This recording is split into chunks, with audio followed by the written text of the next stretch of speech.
Right, it's about that time we do each and every week. It is time to talk to my man Raj Kotecha from Love Soul with the Hip Hop Update. Hip Hop is bread. On and on, she kept on. Get down, Puerto Rico. Mr. Raj, are you there, my sir?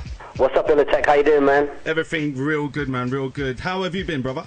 I've been alright. I'm just getting my voice back after I beat it, dude. It's good to be back on the show. I hope everyone can hear me out there. Big up to all the listeners listening in.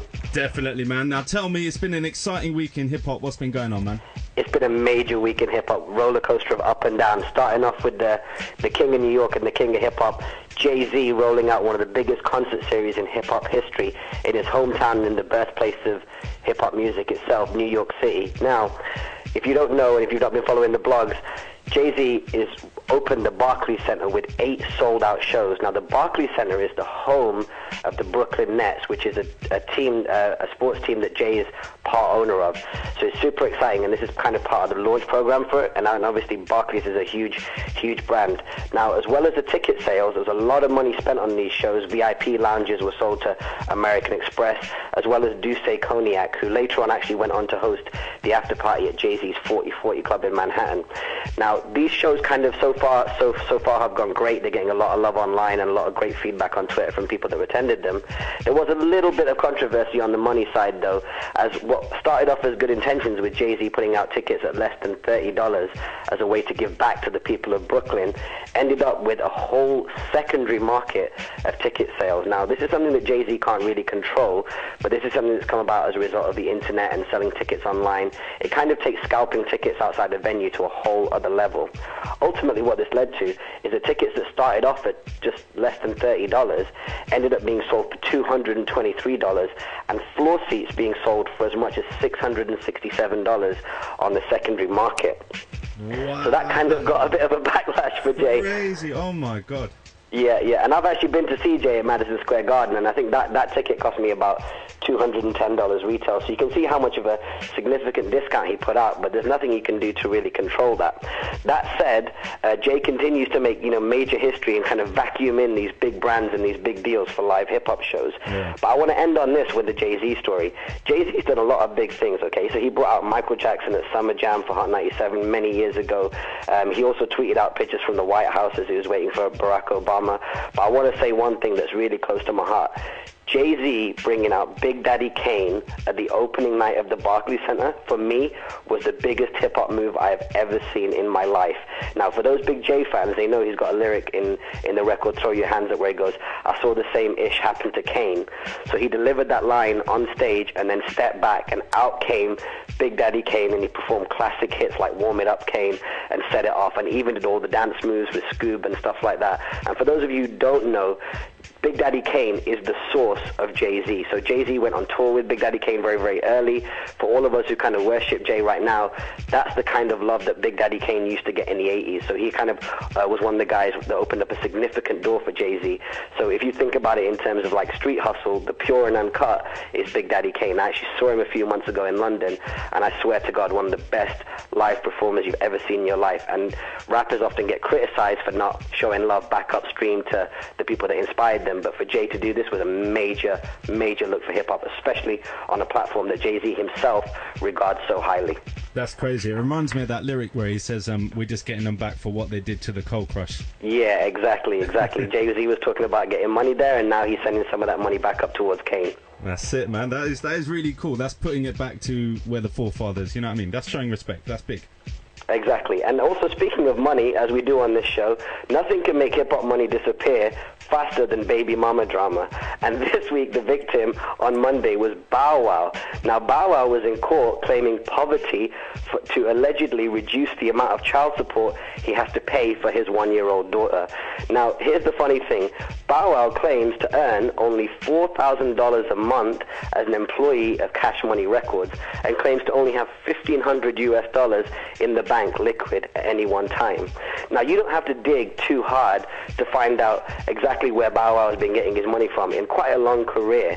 Now, you don't have to go back as far as last year where he had the record Get Money with Soulja Boy, where he was talking about buying a Maybach for $500,000. But looking at Bow Wow today, he's 25 years old. His first album came out when he was just 13 years old, when he was discovered by Snoop Dogg. He had heavy support and co-signs from Snoop and production from Jermaine Dupri. Since then, he's had appearances from everything from Moesha, which is Brandy's old show from back in the day, all the way to Entourage, which is a massive popular show on both sides of the Atlantic. Film appearances also as well, including things like the Fast and the Furious franchise. And Bow Wow, just ahead of this court case, foolishly announced that he was going to be one of 4 hosts now that would be on BET's 106 and Park, which, as you know, will come with a decent check. The judge ended up giving... asking Bow Wow for $3,000 a month. So it looks like he didn't get away with as little as he'd probably hoped, and now he's got to cough that money up, which I still think, in the grand scheme of things, for someone like Bow Wow, shouldn't be too much.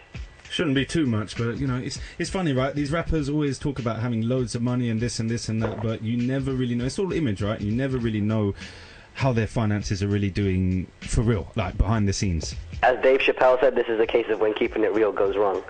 Yeah, exactly. That's a great way to put it. So sticking inside the Cash Money camp as well, we've actually had some good news coming out of that camp as far as like money and deals are concerned this week. This week, Lil Wayne turned the ripe old age of 30 years old.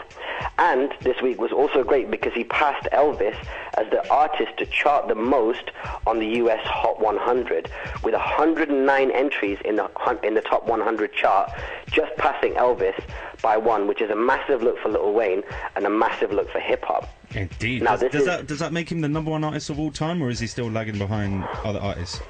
So, you know, that's always been a tough question because some people say that that's because of sales, some people say that's because of revenue earned, but what it does make him is the guy who showed up in the Hot 100, and of course the US produces a lot of great music and records music from all around the world in terms of its sales charts. So for Wayne to show up more frequently than anybody else in that top 100 makes him a significant artist. But this has come at an absolutely great time for Wayne and his PR because of the fact that Wayne, in the last quarter, for those of you who follow the clothing industry, has been pushing out his new clothing brand, which is called Truck Fit. Now, Wayne really turned it up a notch by showing up this year in August at the Magic Convention. So for those of you who are into clothing, you'll know that the Magic Convention is the #1 trade show for the clothing industry. Happens every August in Las Vegas, Nevada. And it's really where, particularly with hip-hop folks and hip-hop brands, the hip-hop artists themselves show up to support the clothes that they're behind. And this is a great time where retailers like Macy's and Bloomingdale's and so on, Walmart, will show up and place their big orders. So with Wayne being there, with Wayne having the kind of year that he's having, you never know, you might get some big announcements in terms of distribution deals for that clothing, and everyone knows that distribution equals dollars, and these are the kind of dollars that have essentially made people like Jay-Z with Rockaware and 50 Cent with his Reebok deals and G-Unit clothing deals. This is what's really catapulted them into the hundreds of millions, so it's a great time to be Lil Wayne. And Truck Fit doesn't just end there, because they've also opened an interesting skate park in New Orleans, which is Wayne's hometown, in a building which was actually right in the heart of Hurricane Katrina 7 years ago and survived the destruction that was Katrina. This skate park is made out of all of 100% recycled materials and even runs on solar energy. So overall for Wayne, it's been a great week of stories, and it's actually been great for his community and the option of him giving back as well. Right, Raj, that sounds amazing, man. Now, before you shoot out of here, very quickly tell us what's happening on the mixtape circuit. So real quick, I've got just two tapes for you, one old, one new. When I say new, I mean brand new, from Skyzoo, Skyzoo. Now, he dropped his original EP back in 2006 called Cloud 9 with Ninth Wonder. Today, he put out his latest record called A Dream Deferred. Ninth has got 1 record on it, and you've actually got 5 records from the super talented Illmind. Elements of classic hip-hop, soulful hip-hop, boom bap, and even some twisted dubstep. Cameos include Talib Kweli, Freeway goes crazy on this record, Jill Scott and Raheem DeVaughn. Make sure you go and get that on iTunes today. And also, if you want to get something for free and you want something classic, check out an old school mix by my homeboys, the Flashback DJs, ahead of their signature night on October 13th at Jaeger Bar in St. Paul's. The Flashback DJs have put out an old school mega mix. So it's DJ Ritesh and DJ Rav. Using these nights, they've generated over £50,000 for charities. And on this tape, you've got literally stacked dozens of classics from Biggie to Michael Jackson, Garage, Jungle, Cameo, Alexander O'Neill. It's a super dope tape. Go to facebook.com/Flashback DJs, and you can get that tape. And of course, if there's any music or any of the stories you've heard of today, go to lovesoul.tv, and there'll be links there live, so you can do your downloads and find out a little bit more. That sounds wicked, Raj. Definitely go out and get that. Thank you once again, Raj, for giving us the lowdown. It has been insightful as always, my brother. It's always love, man. Shout out to all the listeners of Bang FM. Much love, bro. Peace. Till next week. All right, peace.